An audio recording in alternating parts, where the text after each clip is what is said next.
আসসালামু আলাইকুম রহমতুল্লাহি ওয়া বারাকাতুহু। সুপ্রিয় সৌদি প্রবাসী ভাইদের জন্য আজকে আরবার একটা ভিডিওটার মূল কাজ হচ্ছে বা বলার উদ্দেশ্য হচ্ছে, আপনারা যারা সৌদি আরবে প্রথমে আসবেন, বিশেষ করে পাসপোর্ট না নিয়ে কখনো বের হবেন না।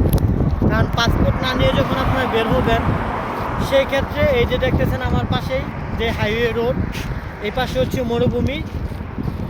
এই মরুভূমিতে চলাচল করতে গেলে আপনার যারা খালিবালি আছে, আকামা নাই, তাদের জন্য আপনার কাছে একটা অবস্থান। আর যাদের আকামা আছে, রোডের সাথে চলাফেরা করলেও তাদের কোনো সমস্যা হবে না। যারা সৌদি আরবে প্রথম আসবেন, অবশ্যই সবসময় একটা জিনিস মাথায় খেয়াল রাখবেন।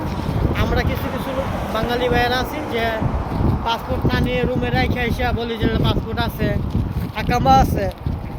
এই ধরনের ভুল কখনোই করবেন না। কারণ আপনার আকামা না থাকলে আপনি যখন একটা ভুল করবেন, তো এই ভুলের জন্য আপনার কোম্পানি বা আপনার অন্য যে কর্মকর্তা আছে বা আপনি নিজে এই হ্যাচিংয়ের দায়।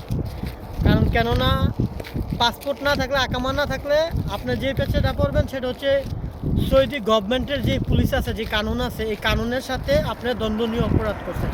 প্রথমে যখন আপনাকে জিজ্ঞাসাবাদ করছে, সেই জিজ্ঞাসাবাদ অনুযায়ী আপনি আপনার এভিডেন্স দেখাতে পারেন নাই।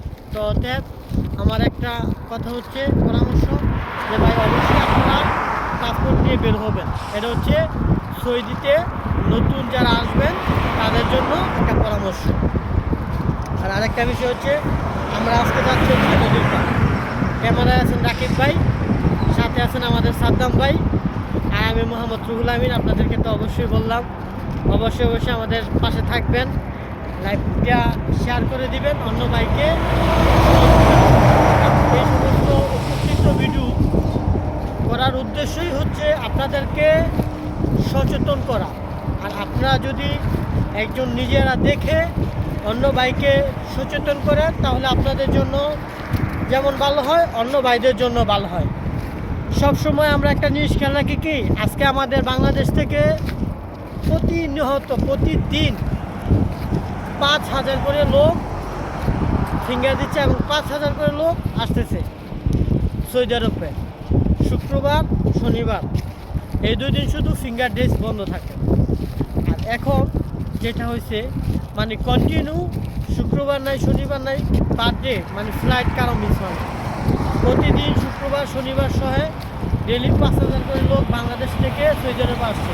আর এটা আসার কারণ হচ্ছে, সৌদি আরবে আগামী যেই কর্মসংস্থানের অবস্থান সৃষ্টি হয়েছে, সেটা হচ্ছে 2030 সালে এই যে মরুভূমি দেখতেছেন আপনারা, এই মরুভূমি থেকে কাজ করে এনএসির গভর্নমেন্ট 2034 সালে যেই ফুটবল খেলার অবস্থান, এই অবস্থানের জন্য মাঠ, খেলার মাঠ, স্টেডিয়াম, তারপর হচ্ছে হোটেল, তারপর হচ্ছে রেস্টুরেন্ট, এই সমস্ত কার্যক্রম করবেন একমাত্র যারা আপনারা ভ্রমণবাসী আছেন বা খেলাপ্রিয় লোক আছেন, খেলা দেখতে চান অনেক আগ্রহী সহিতে, তাদের জন্য। তো আলহামদুলিল্লাহ, আপনাদেরকে যেটুকু পারলাম আজকে দেখালাম, নেক্সট ভিডিওয়ে আবার দেখাবো ইনশাআল্লাহ। আসসালামু আলাইকুম।